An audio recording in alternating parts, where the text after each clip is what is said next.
The CEO laughed as the compact rescue drone lifted from the launch pad, calling it an expensive toy that would never replace real pilots. Less than 3 hours later, the same woman was trapped inside a helicopter that vanished into a furious mountain storm, and the only machine still capable of reaching her was the one she had publicly declared useless. By the time anyone realized the truth, every second had become a race against freezing winds, failing fuel, and the fragile line between pride and survival. If you believe in kindness, forgiveness, hope, and second chances, please take a moment to like this video, leave a meaningful comment, share it with someone who needs encouragement today, and subscribe to our channel so you can continue this journey with our community.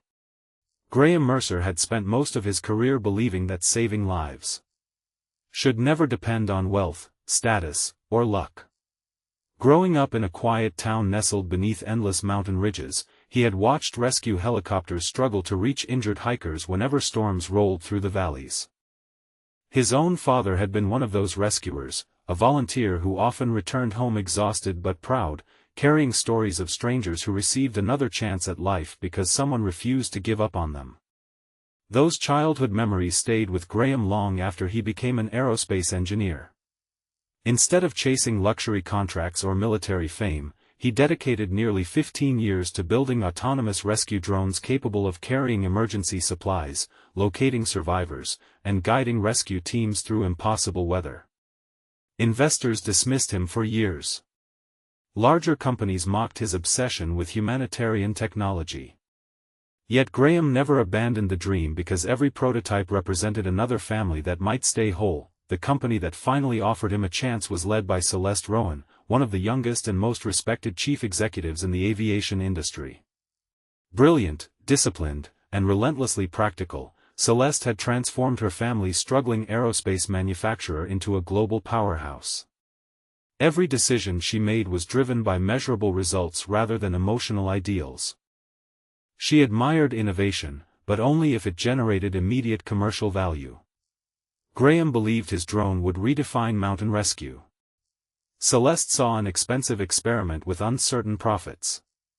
Their philosophies collided from the moment they met. During the public demonstration, journalists gathered around the testing field while engineers waited anxiously beside computer monitors. Graham explained how artificial intelligence would identify survivors, avoid dangerous wind currents, and deliver medical equipment long before helicopters could safely arrive. The audience listened with growing curiosity until Celeste stepped forward, folded her arms, and calmly dismissed the project as an unrealistic fantasy.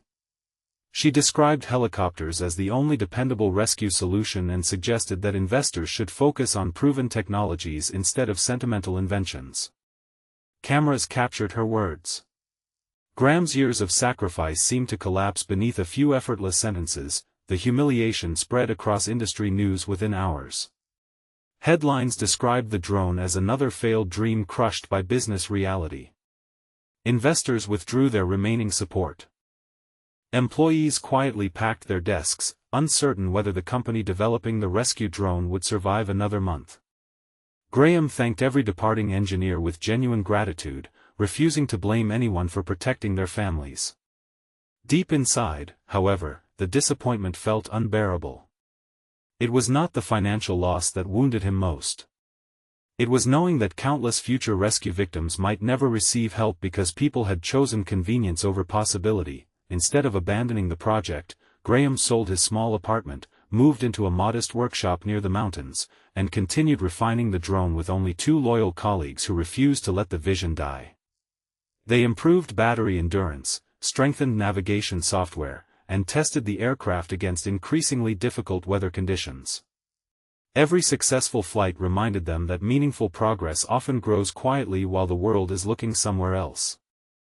Their resources were nearly gone, yet hope stubbornly remained. Several weeks later, Celeste organized a high-profile inspection tour across remote mountain facilities where her company planned to build a new aviation testing center.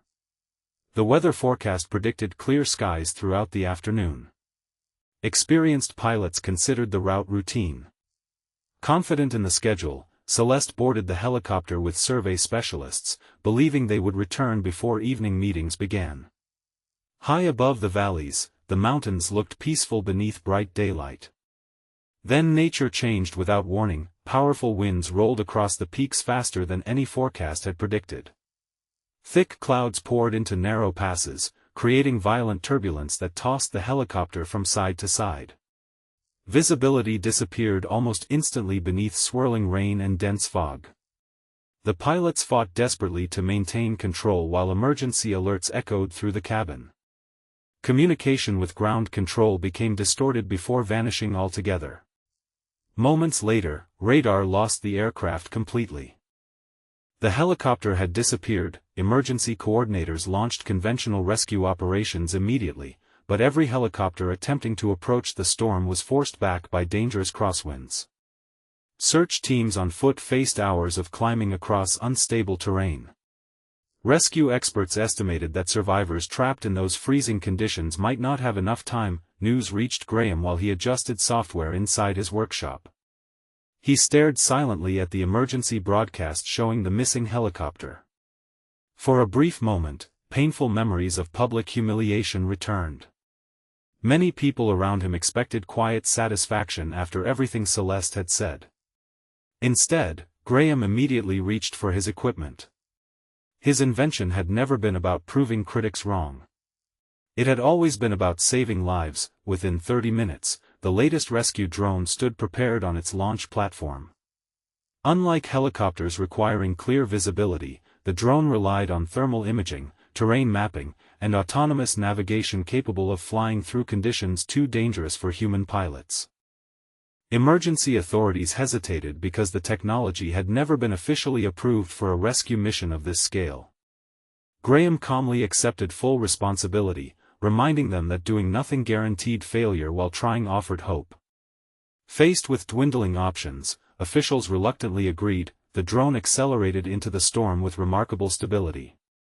Cameras transmitted live images as it climbed through fierce winds that would have overwhelmed conventional aircraft. Graham monitored every movement with unwavering concentration. Minutes stretched endlessly while rescue coordinators watched silent screens filled with shifting clouds and rugged cliffs. Then a faint thermal signature appeared beneath broken trees resting against a rocky slope.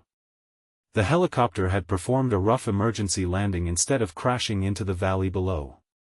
The passengers were alive. Relief swept across the command center, but celebration remained impossible. Several passengers had suffered injuries, fuel leaked from damaged tanks, and unstable rocks surrounded the aircraft. Helicopters still could not approach safely. Ground teams remained hours away. Once again, the drone became their only connection. Using its cargo system, the aircraft delivered emergency medical supplies, thermal blankets, satellite communication equipment, and survival packs directly beside the stranded group. It established a stable communication link that allowed rescuers to assess injuries and guide passengers through essential first aid. The drone continued circling overhead, scanning for landslide risks while transmitting precise coordinates to approaching rescue teams.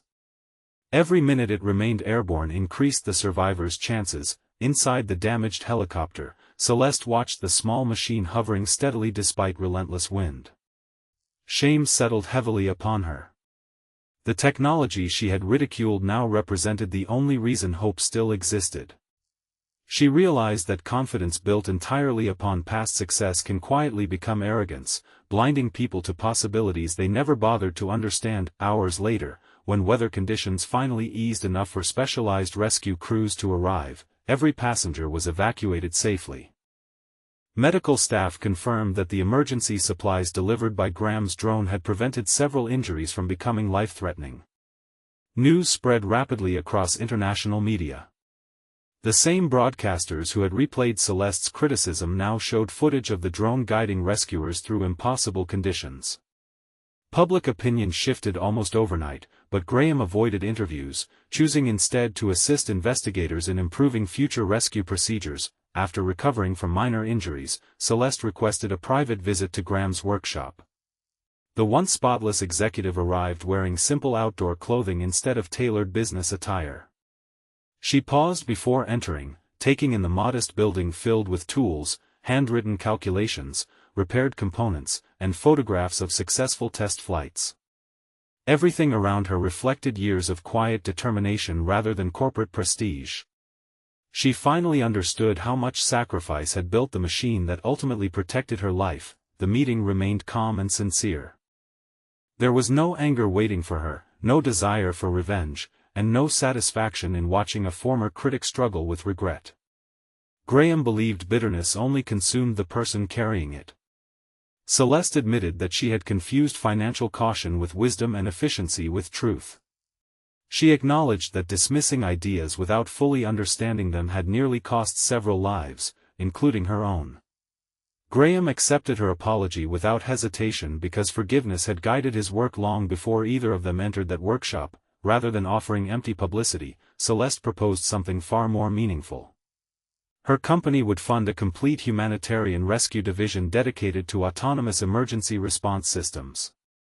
Graham would lead research independently, ensuring every decision prioritized saving lives rather than maximizing quarterly profits. Rescue organizations across remote regions would receive the technology at affordable costs, and ongoing improvements would remain focused on communities often forgotten by larger industries. For Graham, this was never about personal recognition. It was the realization of a dream that had begun beside his father's rescue stories many years earlier. Months passed beneath bright mountain skies where new rescue drones became familiar sights soaring above hiking trails, forests, and rugged cliffs. Search and rescue teams quickly discovered that helicopters and autonomous drones were never competitors. Together they formed a partnership capable of reaching people faster and more safely than either could alone. Lives that once would have been lost were now saved because innovation and experience finally worked side by side instead of against each other. Celeste changed as profoundly as the company she led. Board meetings no longer dismissed compassionate ideas simply because they lacked immediate profits. Engineers found themselves encouraged to pursue projects addressing real human needs alongside commercial opportunities. Employees noticed something different about their chief executive. She listened longer, judged more carefully, and remembered that every spreadsheet ultimately represented real people whose lives could be changed by one courageous decision. Graham never considered himself a hero. Whenever reporters praised his achievement, he quietly redirected attention toward every volunteer rescuer, engineer, medic, and pilot who refused to surrender when hope seemed impossible. He believed genuine kindness was rarely loud. It appeared in ordinary people choosing compassion over pride, perseverance over discouragement, and forgiveness over resentment.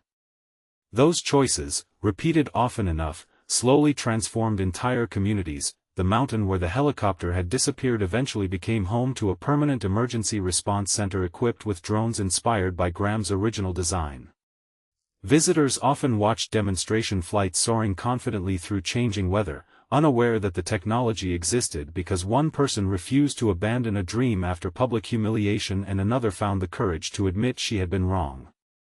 Their story became less about machines and more about the remarkable strength of humble hearts willing to grow beyond failure. Before we reach the end of this journey, please leave a meaningful comment sharing whether you believe forgiveness is stronger than pride, or tell us about a time when someone gave you a second chance that changed your life forever. If this story touched your heart, please like this video, leave a meaningful comment, share it with someone who needs hope today, and subscribe to our channel so you never miss another emotional journey. As the morning sun continued shining across the mountains that had nearly claimed so many lives, the small rescue drone lifted gracefully into the clear blue sky once again.